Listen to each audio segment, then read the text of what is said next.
Hello, America. Today we're talking about 5 reasons why housing is unaffordable and how states can fix it. So here's a question. What has Washington, D.C. successfully done to improve housing affordability for Americans? Here's your answer. Nothing. In fact, they've only made it worse. And even though President Trump has implemented some successful policies, his 50-year mortgage plan, it's got to be one of the dumbest ideas ever. Seriously, someone buys a house when they're 38 years old, they sign a 50-year mortgage, and then they die before the mortgage is paid off. It makes no sense. Homeownership defines the American dream. That's why this topic is so important to Americans. But with housing so expensive, Gen Z and millennials, they believe the American dream is either too expensive or just dead. So what's the solution?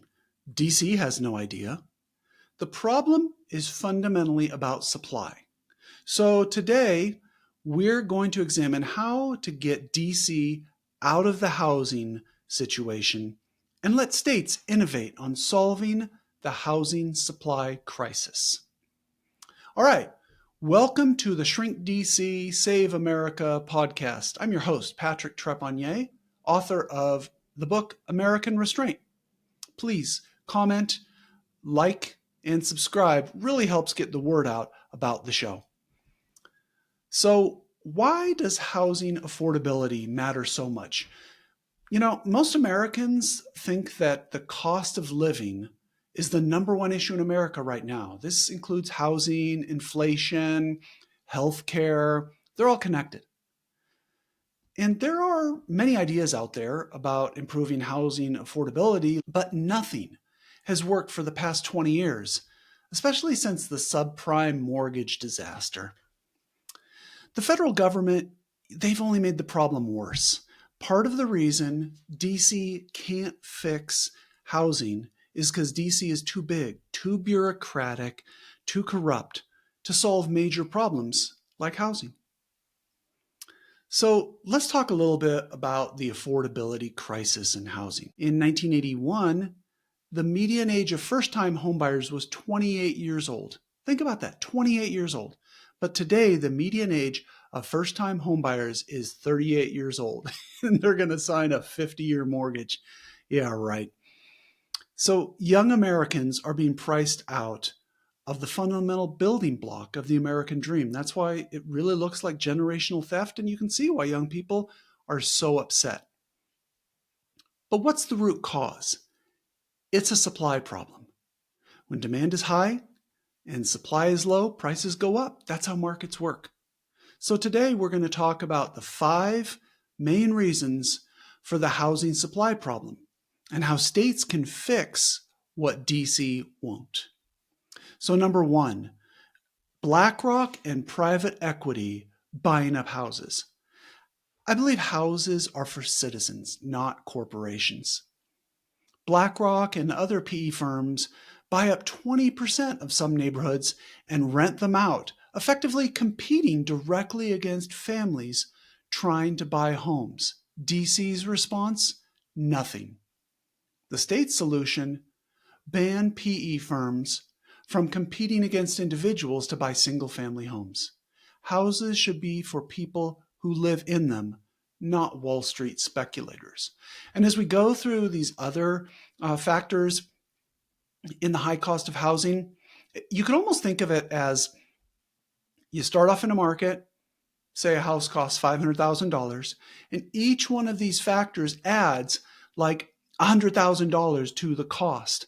So when each of these five factors work together, it's decreasing supply and increasing the price of a home in a market from, say, $500,000 to $1 million. You can't look at just one factor. It's a number of factors that really are accounting for the huge run-up in the price of homes. So what's the second one? NIMBYs.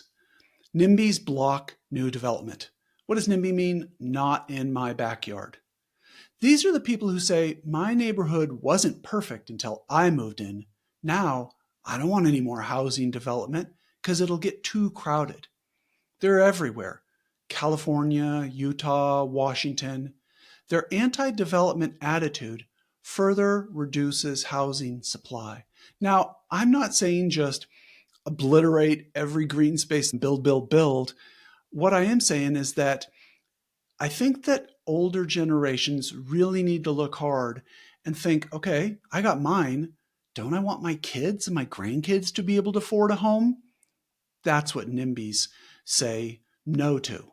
But we really need to think about the next generation here when we think about the price of housing. The state solution is reform local zoning laws to allow more housing construction. Override NIMBY objections when housing shortages reach crisis levels. So what's number 3? Excessive environmental regulations. Some developers estimate that these regulations add like $50,000 to each home, and they make it much harder to build new housing. Protecting the environment, it's super important, but the Sierra Club has to acknowledge they're partly responsible for the average home price in a city like San Diego reaching $1 million. The state solution is you've got to balance environmental regulations with housing needs. Streamline the regulations that add massive costs without providing meaningful environmental benefit. Number 4, Airbnb depletes housing stock. So Airbnb started as an ingenious idea, right? But more cities, even foreign countries, are pushing back hard on Airbnb and banning them because they reduce housing stock, especially in crowded urban areas. This, again, it's fundamentally a zoning issue. Cities already have hotels for short-term rentals. Local communities and states were asleep at the wheel as Airbnb grew, further depleting housing stock. So what's the state solution? Restrict short-term rentals in housing-constrained areas, and then preserve residential housing for residents, not tourists. What's the number 5 reason why housing supply has gone down and prices have gone up? Illegal immigration. U.S. housing stock was already too low before Biden took office in 2021. Now, no one's going to agree on exactly how many illegal immigrants Biden let in, but the number is somewhere between 10 and 20 million. You can't just let in that many people and not know that they need to live somewhere. It's going to put further strains on housing inventory and reduce housing supply for American citizens. Trump tried to close the border and slow the influx. But what still needs to happen? Address the supply crunch caused by millions of illegal immigrants competing for limited housing stock. So, why states can fix this and DC can't? Washington, D.C. is just too far away from local housing markets. They don't really understand what needs to happen in Austin or San Francisco or Boston. And they're also too captured by special interests. States have an advantage here. They understand local market conditions and communities, and they can experiment with different types of solutions, and they can act quickly without all of the federal gridlock like we saw with the recent shutdown. So that's all today. I hope that this has been valuable to better understand this really, really big issue of housing unaffordability, how it affects the American dream, the multiple factors that go into it, and why we need state solutions and we need to shrink DC. And what's next in the Shrink DC series? Next week, we're going to dive deep on number 2, education. Why is it so expensive and underperforming? This channel is solutions oriented. I'm not just complaining about problems. I'm really trying to put out there solutions at the state level. And the solution to saving America is shrinking DC. Please take action. 19 of 34 states have already passed the resolution to call for a convention of states using Article 5 in the Constitution. Go to conventionofstates.com to learn more. We only need 15 more states to force a convention. Congress is not going to limit their power on their own. America can be fixed, but only if we choose restraint and structural reform. That's it. Have a great day, and we'll see you next week.